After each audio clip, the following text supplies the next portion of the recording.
aonde o escritor Moisés escreveu este livro por cerca do ano 1400 a.C. Moisés, este homem, este servo do Senhor, deixou registrado para nós este fato, deixou registrado para nós este acontecimento, aonde vai nos dizer que este povo estava diante de uma promessa que não tinha sido feita diretamente a eles, mas eles estavam herdando uma promessa que já tinha sido feita aos seus antepassados. Nós vamos perceber que aonde essa promessa é feita, no capítulo de número 12 de Gênesis, aonde Deus vai até a terra de Ur dos Caldeus, na Mesopotâmia antiga, e Deus encontra um homem por nome de Abrão.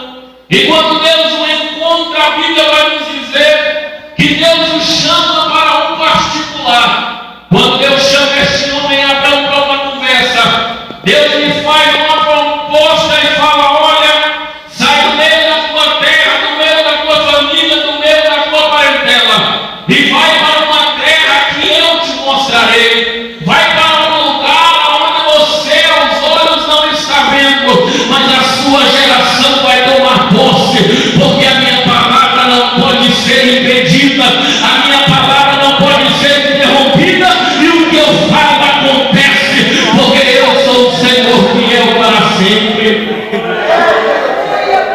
Daí então Abraão, ouvindo a voz de Deus, Abraão começa a dar os primeiros passos em direção à promessa que Deus lhe tinha feito. Abraão vai para um lugar onde ele não está vendo. Abraão vai para um lugar onde ele não tem a mínima ideia das dificuldades que ele iria enfrentar, mas ele sabia quem era o Deus que tinha lhe prometido. Ele sabia quem era tal pessoa que tinha lhe feito a proposta. Ei, meu irmão, se Deus te chamou para um particular, se Deus um dia te fez uma promessa, pode ficar tranquilo, pode ficar confiante, porque a dificuldade vai vir, o caminho vai ter que ser percorrido, mas a vitória é garantida pelo nome dele, a vitória é garantida para a tua vida neste lugar. Glória a Deus. Abraão, durante a sua caminhada, ele não entendeu e não compreendeu aos seus olhos o que era realmente esta promessa. A Bíblia vai nos dizer que esta promessa se estende ao seu filho Isaque. A Bíblia vai dizer que esta promessa se estende ao seu neto Jacó. E essa promessa também se estende ao seu bisneto José. E José, todos nós conhecemos a geração de Abraão. Todos nós entendemos e já ouvimos falar sobre os relatos que está registrado no livro de Gênesis. Mas o livro do Êxodo, ele já começa a abrir a nossa mente mais claramente. O livro do Êxodo já nos começa a nos dar o início desta caminhada, ou quem sabe o início para tomar posse daquilo que Deus havia lhe prometido a Abraão.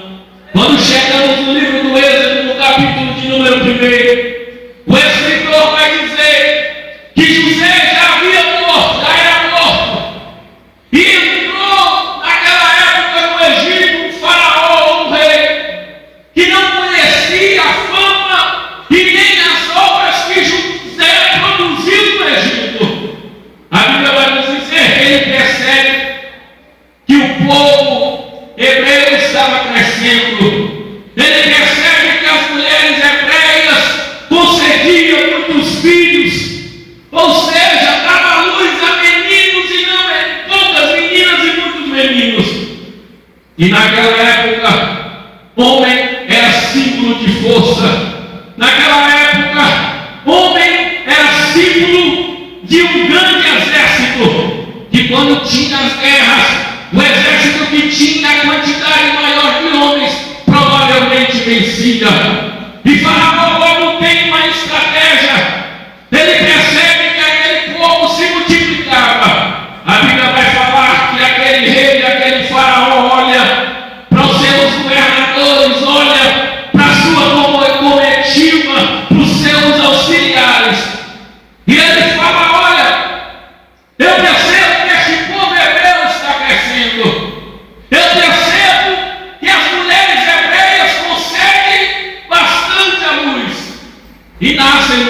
meninos. Eu preciso armar uma estratégia para que haja um bloqueio no crescimento deste povo. A Bíblia diz então que Faraó chama duas parteiras e fala: olha, a partir de hoje, todo menino que nascer vocês vão matar. Menina pode deixar vivo, mas se for homem, mata. A Bíblia vai nos dizer que aquelas mulheres não tiveram coragem de fazer o que o rei pedia. Faraó agora então tem uma estratégia e fala: todo menino que nascer será lançado no Rio Nilo, será jogado lá, porque só assim não vai haver crescimento. Mas a Bíblia nos diz então que Faraó, percebendo a prosperidade daquele povo, Faraó começa a botar aqueles homens hebreus para trabalhar mais duramente. Faraó começa a escravizar mais ainda aquele povo. Aquele povo mexia com barro, aquele povo fazia tijolo. Eu imagino a tristeza que estava no coração daquele povo. Eu imagino que no rosto daquele povo não havia sorriso. Eu imagino que nos lábios daquelas crianças não tinha alegria. Eu imagino que aquelas crianças não tinham o prazer de brincar diante dos seus acampamentos. Aquelas crianças não tinham alegria porque eles olhavam para o seu futuro e viam quão tamanho estava bloqueado. Aqueles pais não produziam, não mostravam, não demonstravam alguns incentivos de vida. Aqueles pais não produziam para os seus filhos grandes esperanças para o futuro, porque eles estavam trabalhando duramente para Faraó. Faraó estava machucando, Faraó estava abatendo aquele povo de Deus. Até que a Bíblia vai nos dizer que sai uma mulher da casa de Levi e se trata-se com um homem da tribo de Levi. E eles pegam e engravidam de um menino. Quando aquele menino nasce, a Bíblia diz que pela fé a mãe e o pai esconderam durante 3 meses. Depois de 3 meses eles percebem que o filho era formoso. E quando percebem que o seu filho era formoso, mas a Bíblia diz que eles não têm mais como esconder aquela criança. A Bíblia nos diz que eles preparam um cesto, abertumam e colocam o seu filho, colocam a sua herança, porque os nossos filhos são as nossas heranças. Imagina a dor que aquela mãe estava sentindo no seu coração. Eu imagino a tristeza dos seus irmãos Arão. Eu imagino a dor da sua irmã Miriam. Eu imagino o sofrimento daquele pai. Pegar o seu filho velho, formoso, que Deus lhe abençoava. Eles pegam com dor, eles pegam com lágrimas, preparam aquele cesto e abrem mão daquele presente que Deus lhe tinha lhe concedido. Não está na Bíblia, mas eu imagino. Quem sabe que aquela mãe olhava para aquele cesto e falava: Senhor, se tiver como, dá um jeito, arruma alguma estratégia para que o meu filho não morra sobre essas águas. E lá do outro lado a Bíblia fala que a filha de Faraó estava se lavando com as suas criadas. De repente ela olha e observa aquele cesto.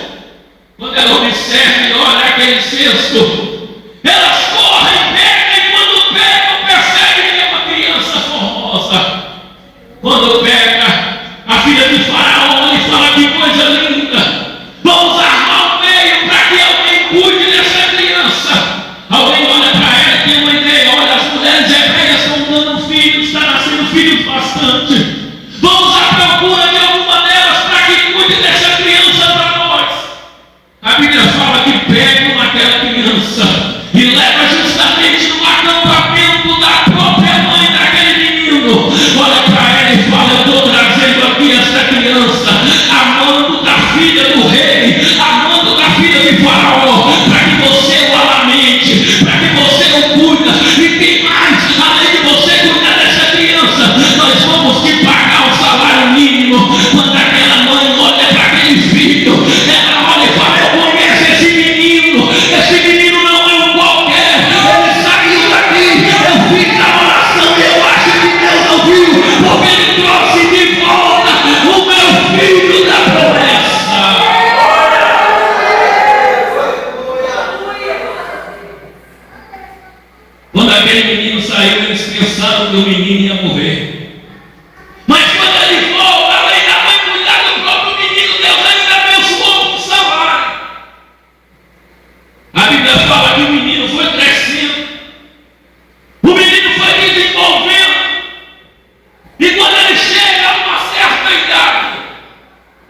E Faraó vem, toma da mãe.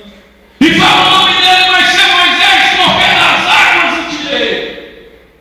Eles pegam aquele menino e levam para o Egito. Eles começam a lhe dar a educação egípcia. Eles começam a ensinar a Moisés os deuses que o Egito adorava. Eles começam a botar Moisés na escola. Eles começam a investir pesado sobre a vida de Moisés, com o objetivo que Moisés fosse um grande homem no Egito.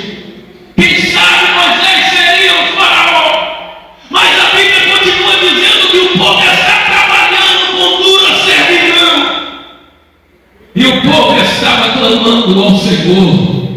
A Bíblia vai nos dizer no capítulo de número 2 que Deus olha para o sofrimento do povo e se lembra da promessa que tinha feito a Abraão.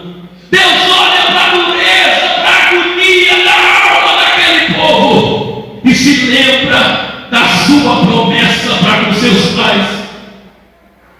E Deus olha para ele e fala: agora é hora de eu começar a trabalhar. A Bíblia vai nos dizer ainda no capítulo 2 de Êxodo que Moisés está caminhando. De repente ele olha e vê um egípcio batendo em um hebreu. Ele pega aquele egípcio, mata o egípcio e esconde na areia. No outro dia ele se depara com 2 hebreus. Os homens olham para ele e falam: quem te deu o direito de ser juiz para pegar um homem, matar e esconder na areia? Por acaso vai fazer isso também conosco? Moisés olha e fala: não dá para esconder. Este fato de certo foi descoberto.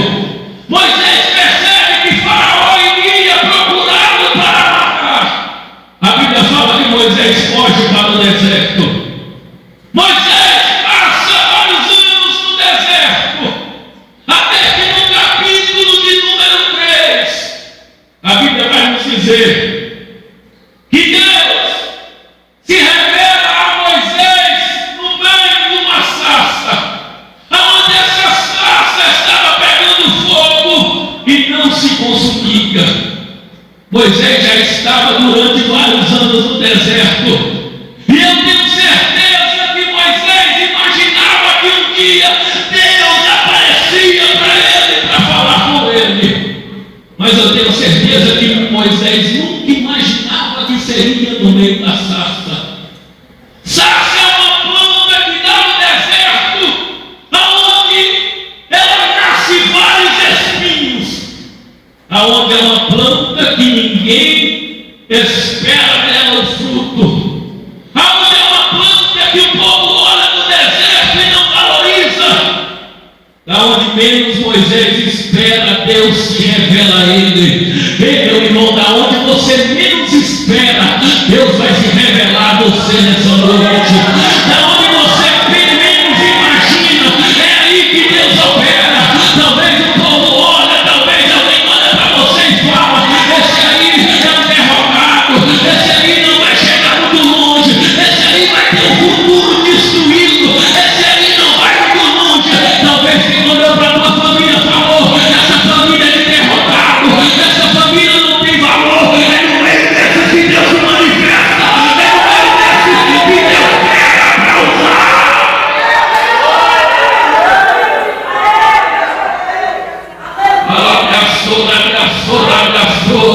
Pregador, mas eu entrei nessa noite no deserto.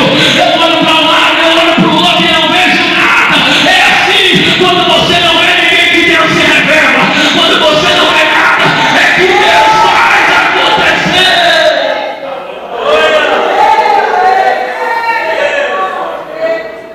Moisés percebe que a sarça está pegando fogo e não se consome. Moisés quer olhar para a sarça, mas Deus brada no coração dele e fala: Moisés, não te olhes para cá. Primeiro, Moisés, porque eu tenho chamado na tua vida, Moisés.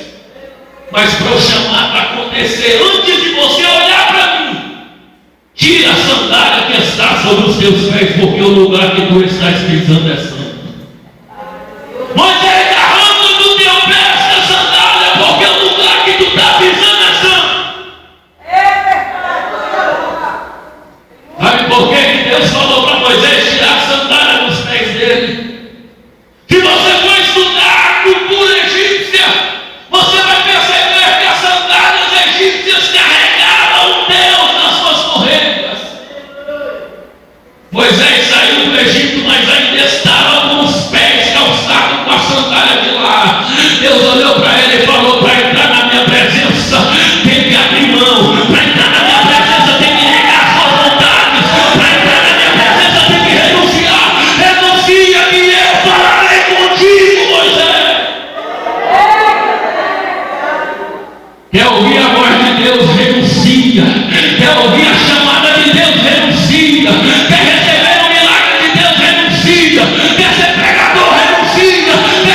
Deus não chama ninguém para a sua obra sem que essa pessoa tenha que negar alguma coisa. Marcos capítulo de número 8, versículo 34, Deus falou: aquele que quer vir após mim, negue-se a si mesmo, tome a sua cruz e siga-me, porque para vir até mim tem que negar as suas vontades. O segredo da chamada de Deus está na renúncia. O segredo de alcançar a promessa de Deus está na renúncia. O segredo de receber vitória está na renúncia. O segredo de receber o milagre está na renúncia. O segredo de receber libertação está na renúncia. O segredo de ser cheio da glória está na renúncia. É bíblico. Renúncia é Bíblia. Deus fez quando criou Adão lá no Éden. Deus olhou para ele e falou: olha, você pode comer de tudo que está aí, mas eu não posso tirar uma coisa: não coma do fruto do conhecimento do bem e do mal. É lindo, é maravilhoso, mas você tem que renunciar. Não coma deste fruto, não toque neste fruto, porque eu não chamo ninguém, eu não faço ninguém, eu não escolho ninguém sem que essa pessoa tenha que renunciar a alguma coisa. Quando Deus fez a promessa a Abraão no capítulo 12, Deus falou: olha, eu farei de ti uma grande nação, farei a tua nação como as estrelas do céu. Você vai contar, sua descendência vai ser como a areia da praia.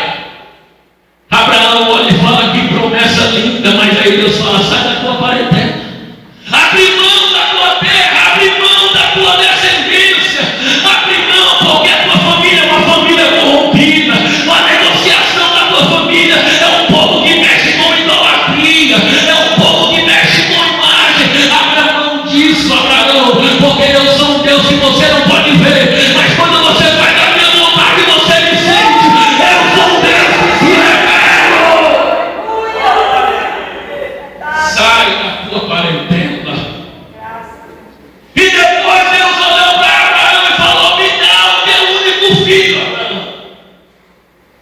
Abraão foi lá e foi entregar o único filho, porque ele sabia que o Senhor que tinha feito a promessa não iria arrancar. Quando ele faz a promessa, ele cumpre. Quando ele faz a promessa, ele é fiel para realizar a tua vida. Moisés, tira a sandália dos teus pés, renuncia, Moisés. Hebreus capítulo de número 11, versículo 24 diz que Moisés renunciou pela fé ser chamado filho da filha de Faraó. Oh, meu querido, não existe milagre sem renúncia. Não tem como tomar posse da vitória sem renúncia. A Bíblia vai nos dizer, aleluia, no livro de Josué, no capítulo de número 5, que o povo estava preparado para entrar na cidade de Jericó. O povo já estava diante das muralhas, mas pela madrugada Josué dobra os joelhos e vai orar ao Senhor. Quando ele vai orar a Deus, aparece o anjo do Senhor. Josué olha e fala: tu vens de bem ou tu és do mal? Ele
Cristo ainda é.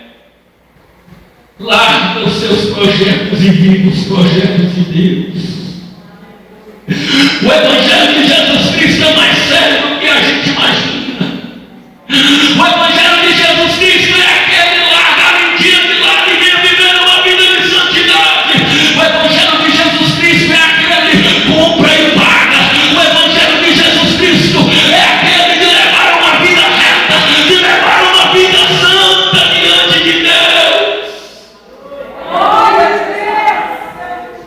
Precisamos voltar a valorizar o Evangelho de Jesus Cristo. Precisamos voltar a valorizar esta palavra. É por isso que tem muito crente frustrado, porque o crente está de qualquer jeito e eles estão falando: tu vai receber, vai acontecer, e ele e não acontece. Agora, quando você passar a viver uma vida santa, uma vida de renúncia, o milagre vai chegar na sua vida.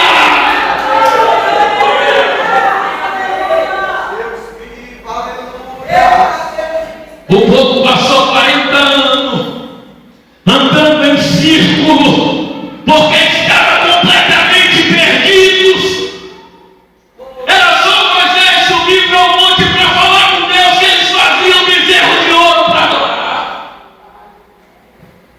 Para tomarmos posse da promessa do Senhor, é necessário colocarmos as nossas vidas no altar.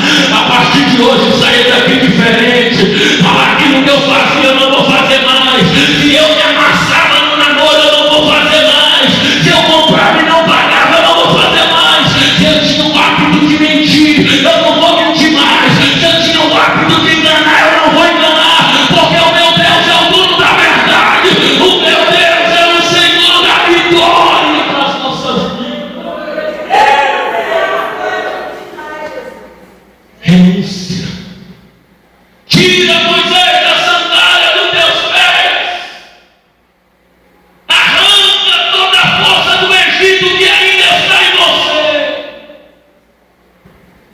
A minha presença é algo mais valoroso, Moisés. O que eu tenho para você é maior do que as propostas do diabo. Descalça os teus pés, Moisés. Se desprende do Egito, Moisés. Arranca, Moisés, a sujeira daquele lugar. Arranca a imundícia, arranca a corrupção, arranca o pecado, porque Deus tem uma terra que manda leite e mel para você. Moisés, quando ouve a voz de Deus, ele tira a sandália dos pés. Ele vira para e ele contempla a presença de Deus. Deus olha para ele e fala: olha, Moisés, eu quero arrancar o meu povo das mãos de Faraó. Eu posso contar com você, Moisés? Moisés fala: eu posso. Moisés agora começa a passar a viver diante da voz de Deus. Todos nós conhecemos a história daquele povo do Egito. Nós sabemos que Deus lhe dá poderes para chegar diante de Faraó. Nós vamos ver durante o texto as pragas que foram lançadas sobre o Egito. Nós vamos ver várias coisas. Nós vamos ver o livro do Êxodo registrando toda a saída daquele povo do Egito para o deserto. Nós vamos ver quando eles se deparam diante do Mar Vermelho. Nós vamos ver quando o Mar Vermelho se abre, eles passam. Nós vamos ver alguns milagres de Deus quando eles tinham fome. Nós vamos ver que caía o maná todos os dias para que aquele povo se alimentasse. Eles chegam num lugar, as águas são amargas, Deus transforma em doce. O livro do Êxodo vai nos mostrar todo o processo disso. O livro do Êxodo vai nos registrar todo este processo. Aí nós vamos ver o livro de Levítico, aonde fala, onde trata sobre a santidade, até que vamos chegar no livro de Números. Quando chegamos no livro de Números, no capítulo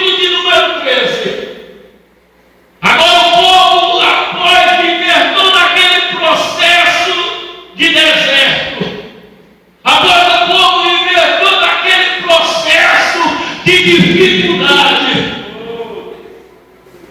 aonde o povo vivia todo aquele processo de dor, aonde eles estavam acostumados a se deparar com vários problemas, eles chegam diante da promessa que Deus tinha feito a Abraão lá atrás. Eles chegam diante daquela cidade. Eles chegam depois de 40 anos peregrinando no deserto. Eles olham e falam: finalmente está ali a promessa que Deus fez a nossos pais. Moisés, então, Deus brada no coração de Moisés e fala: Moisés, chama o cabeça de cada tribo. Vamos separar 12 homens para enviarmos naquele lugar para espiar a terra. A Bíblia diz que Moisés separa estes homens, envia-os naquela terra. A Bíblia vai dizer que eles passam 40 dias naquele lugar. E quando eles chegam lá, a sua alma se alegra. Quando eles chegam naquele lugar, a sua alma se refrigera. Porque eles olham, era no tempo das uvas. Eles percebem que um cacho de uva é necessário 2 homens para carregar. Eles olham para os romãs daquele lugar, cada romã lindo.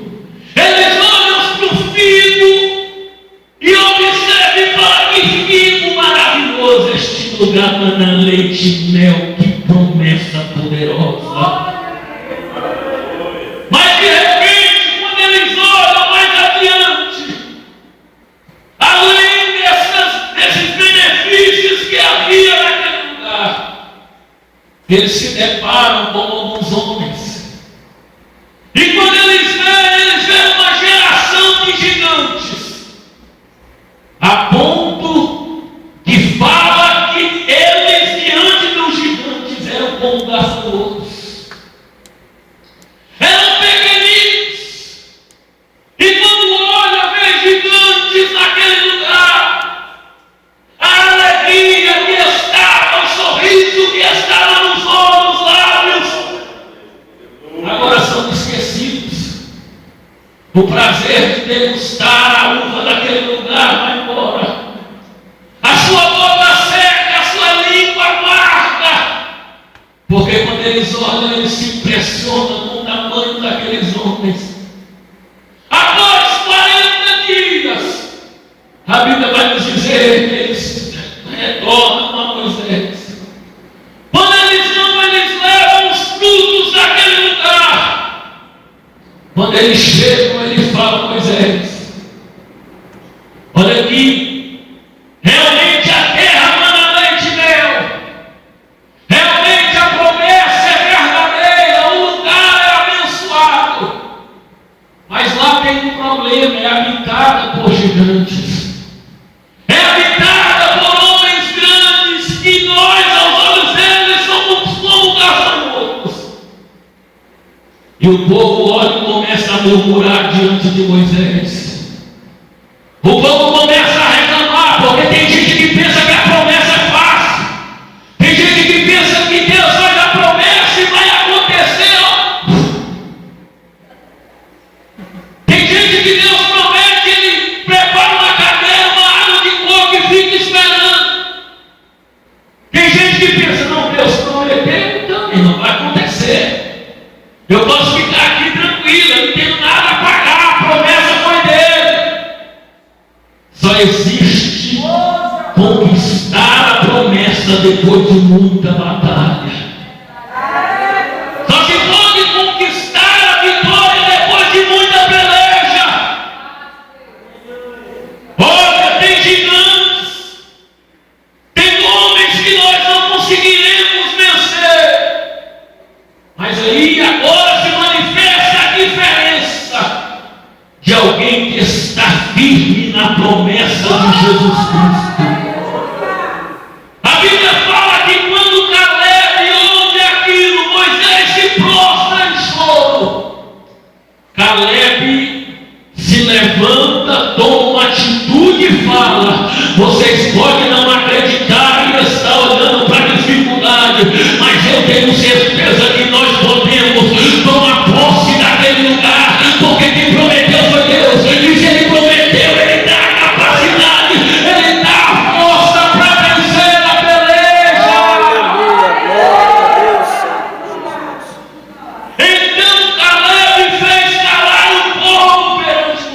povo estava tudo reclamando. O povo estava tudo murmurando.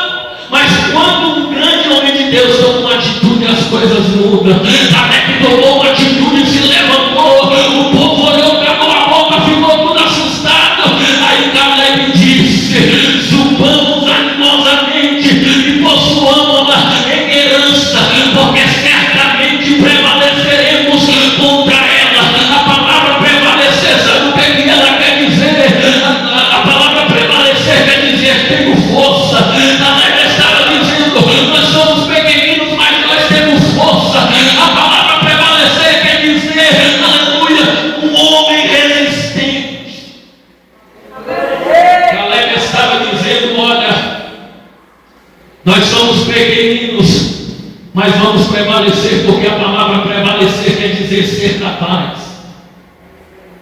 Caleb toma uma atitude. Caleb reage em meio à circunstância. Porque tem gente que quando está tudo bem, ele é uma maravilha, mas quando vem na luta, ele não. Fica ali a marcha.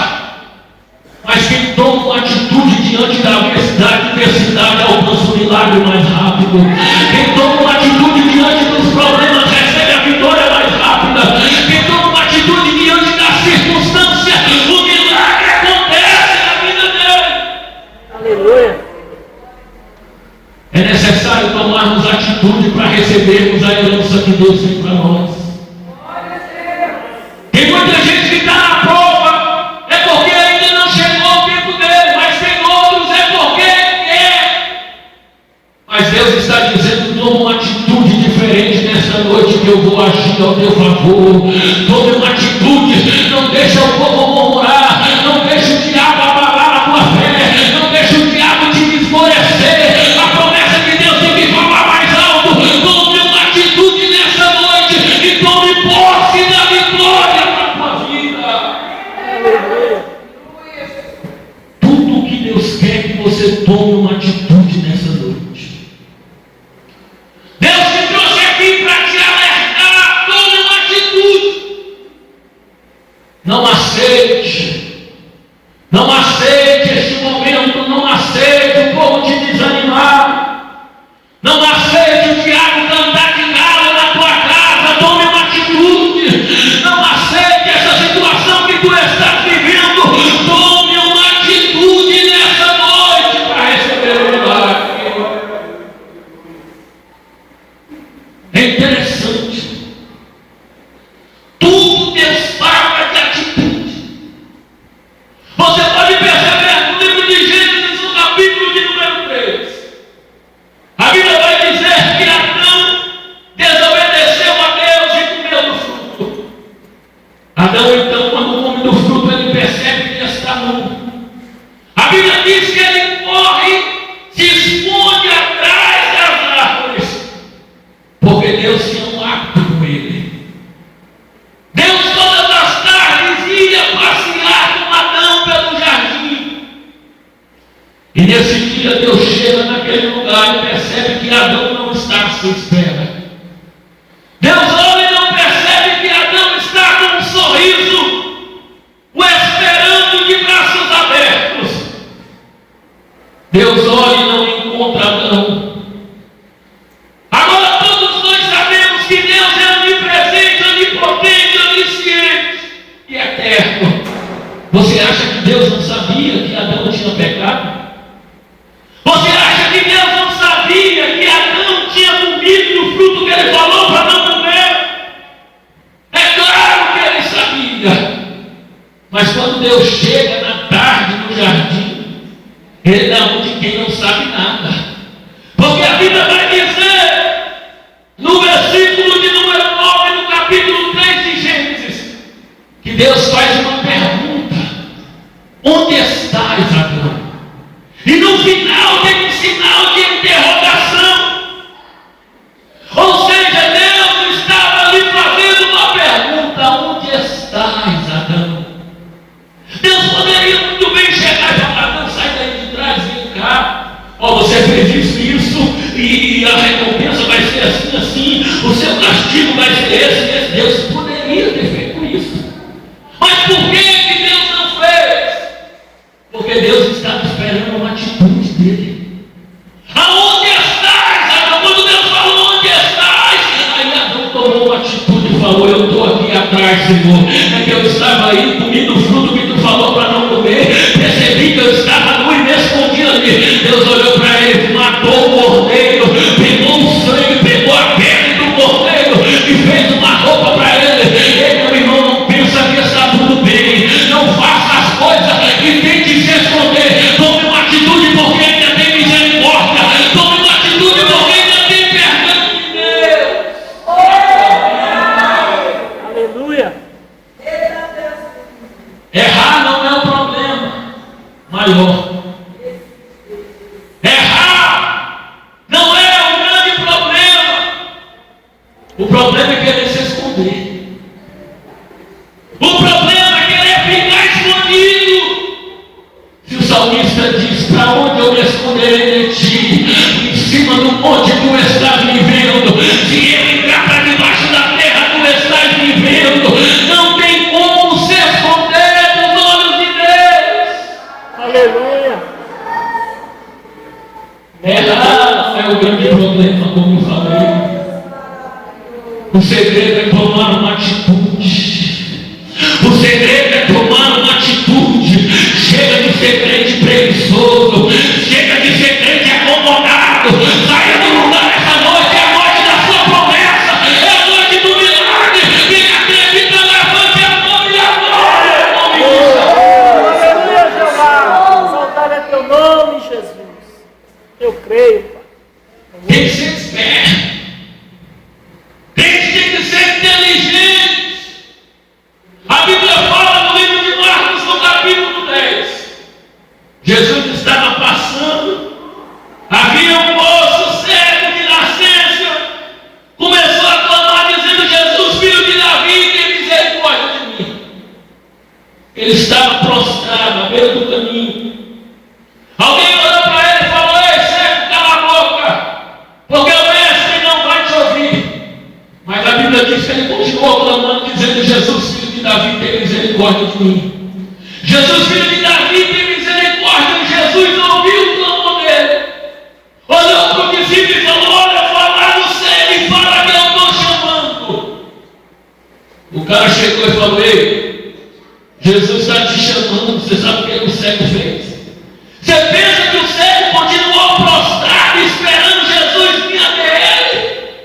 Sabe o que a Bíblia diz? Quando ele ouviu isso, ele se colocou de pé, tirou dele a capa que o identificava como deficiente visual e começou a caminhar diante de Jesus Cristo de Nazaré. É noite de sair do chão, é noite de não olhar para a diversidade, é noite de entrar na terra e receber a promessa de Deus.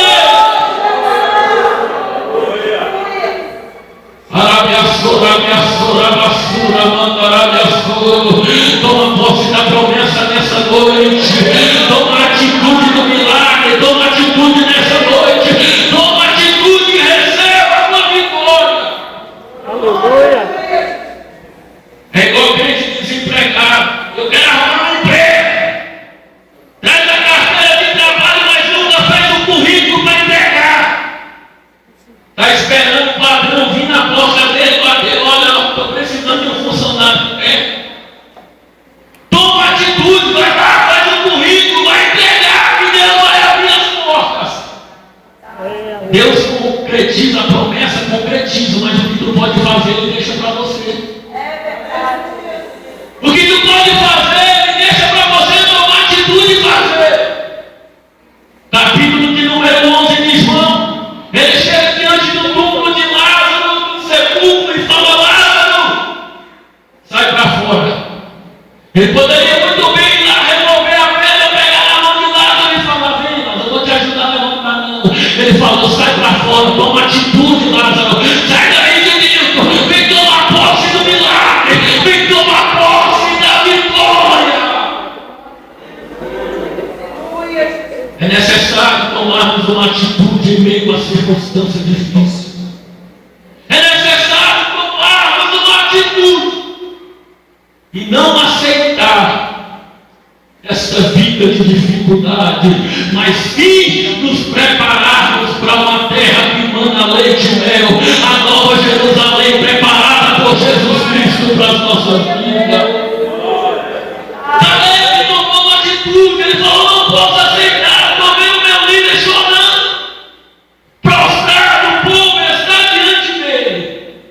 Mas Caleb tomou uma atitude.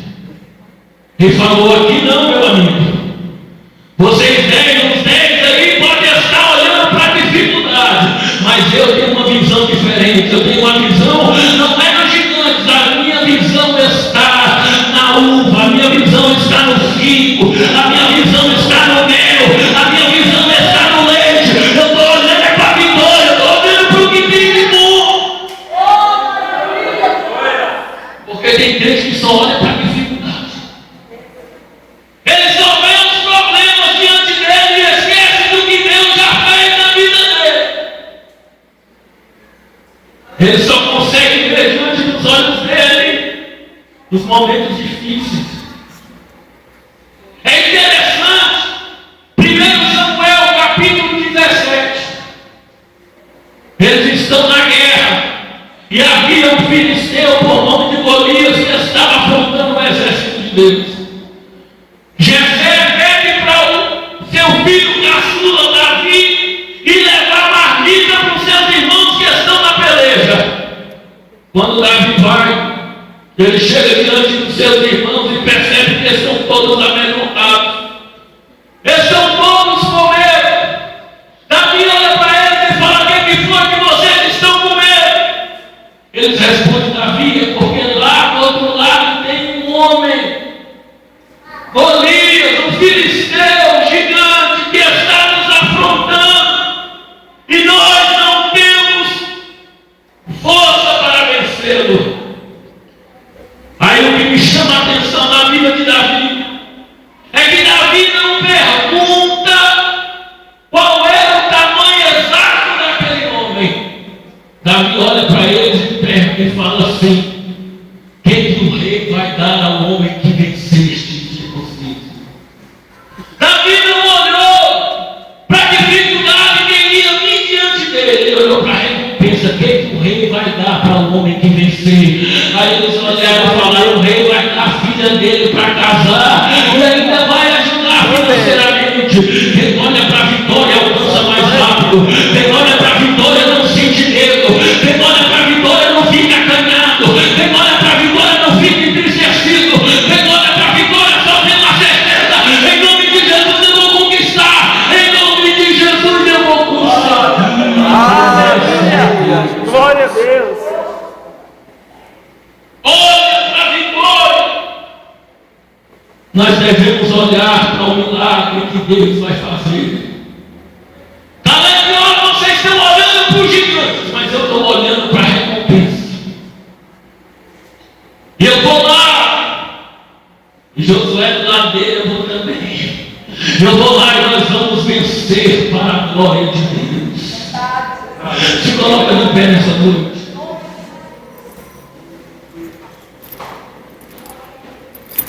É uma campanha forte. É uma campanha de incentivo a tomarmos posse da herança que Deus separou para nós. E eu tenho certeza que você vai sair daqui nesta noite diferente. Eu acredito que você vai sair daqui neste lugar com uma certeza dentro da sua alma que o que Deus prometeu vai se realizar. Mas é necessário você tomar essa atitude de receber o seu milagre. Alguns meses atrás, eu dobrava o meu joelho pela madrugada e falava: Senhor, eu estou sem carro, Senhor, mas eu quero meu veículo para me fazer a sua obra.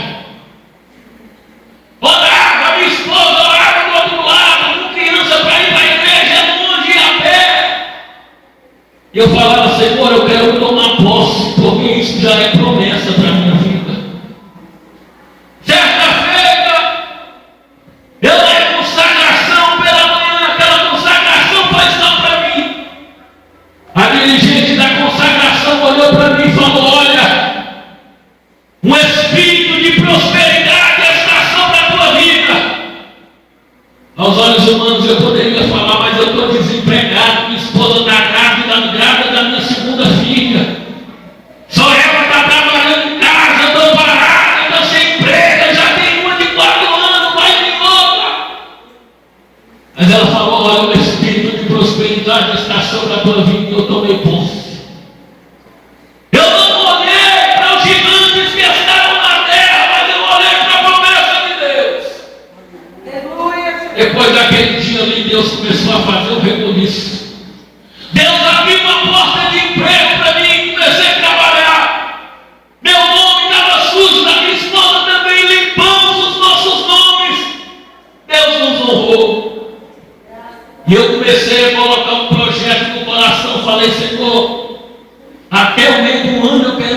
meu carro. No meio do ano eu vou comprar meu carro.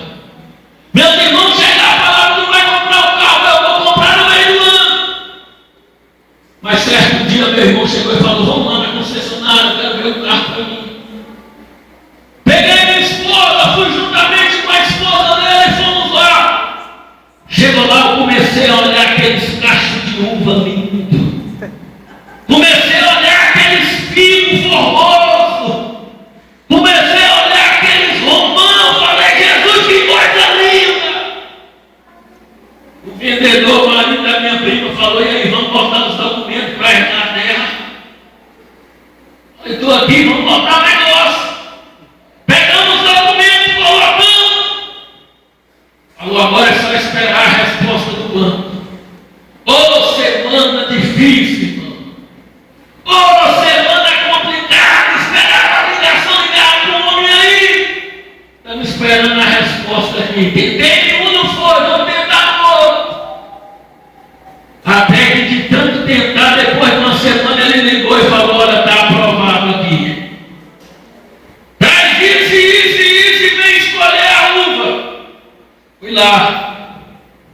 Chegou lá e falou: olha, aprovou, valor X. Mas é necessário tu dar 5 mil de entrada para pegar. Falei: rapaz, onde é que eu vou arrumar dinheiro? Eu mal estou tendo aqui para comprar o leite das crianças. Onde é que eu vou arrumar 5 mil? Ele olhou e falou: olha, pode dividir a entrada no cheque. Falei: ô Jesus, uma esperança. Peguei o cheque do meu irmão, coloquei lá. O banco não aprovou o cheque. Falei: é Jesus, a terra é difícil mesmo. Peguei o cheque do meu avô, coloquei. Depois ele falou: não aprovou. Depois não sei o que aconteceu. Falou: não aprovou. Falei: Jesus, tem gigante na terra. É complicado. Mas depois de um mês, Deus me deu o dinheiro à vista em cédulas. Falou: daqui os 5 mil, agora vai lá e toma posse da terra prometida. Eu fui lá, peguei os 5 mil, coloquei. Fiquei uma semana que eu estava andando com o meu carro novo sem placa. Hoje eu fui emplacar, tá aí fora. Tomei posse da promessa.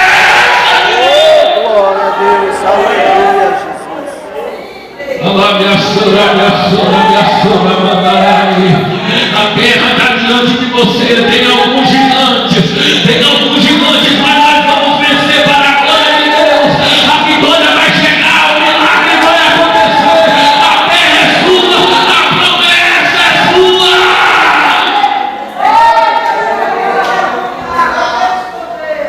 Eu não sei qual é a promessa que tu está esperando. Eu não sei qual é a uva que tu quer receber, mas a vitória de Deus vai chegar na tua vida. Quem acredita, começa a adorar. Quem acredita, começa a bendizer. Quem acredita, começa a exaltar o nome de Jesus. Eu vou orar por você. Feche os seus olhos e comece a clamar a Deus, dizendo: olha aí, Senhor, eu quero a uva. Olha aí, Senhor, eu quero a uva. Eu quero vinho. Eu quero romã. Eu quero tomar posse da terra. A promessa é minha. A recompensa é minha. O milagre é meu. Meu Deus, está aqui a tua igreja, Senhor, nessa noite.